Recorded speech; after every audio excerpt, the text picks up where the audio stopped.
before I drop some bombs of wisdom.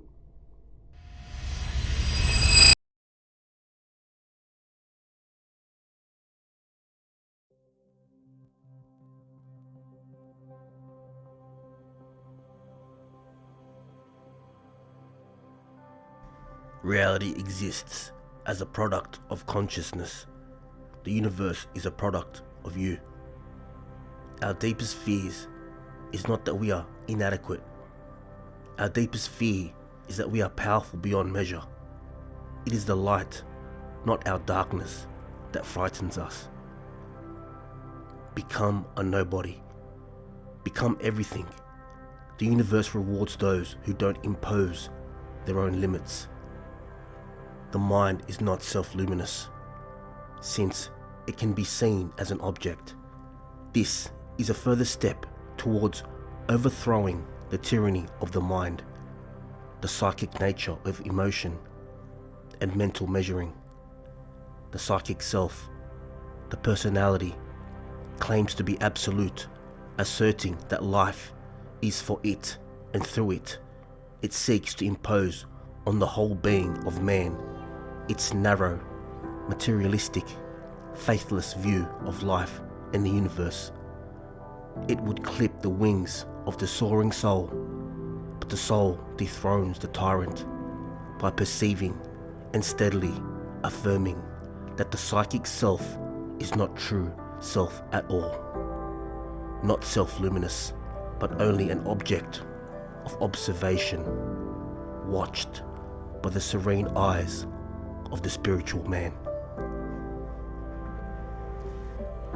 The personal self seeks to feast on life through a failure to perceive the distinction between the personal self and the spiritual man. All personal experience really exists for the sake of another, namely the spiritual man. By perfectly concentrated meditation on experience for the sake of the self comes a knowledge of the spiritual man.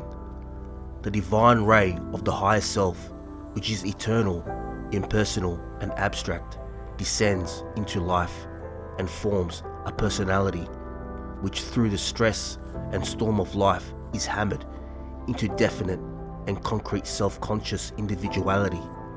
The problem is to blend these two powers, taking the eternal and spiritual being of the first and blending with it, transferring into it the self-conscious individuality of the second, and thus bringing to life a third being, the spiritual man, who is heir to the immortality of his father, the higher self, and yet has the self-conscious, concrete individuality of his other parent, the personal self.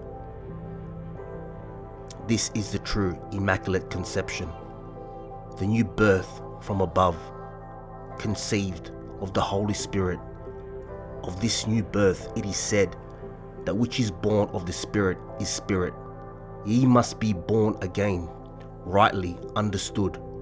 Therefore, the whole life of the personal man is for another, not for himself.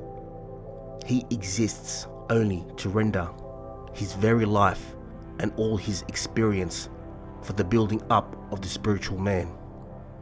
Only through failure to see this does he seek enjoyment for himself, seek to secure the feasts of life for himself, not understanding that he must live for the other, live sacrificially, offering both feasts and his very being on the altar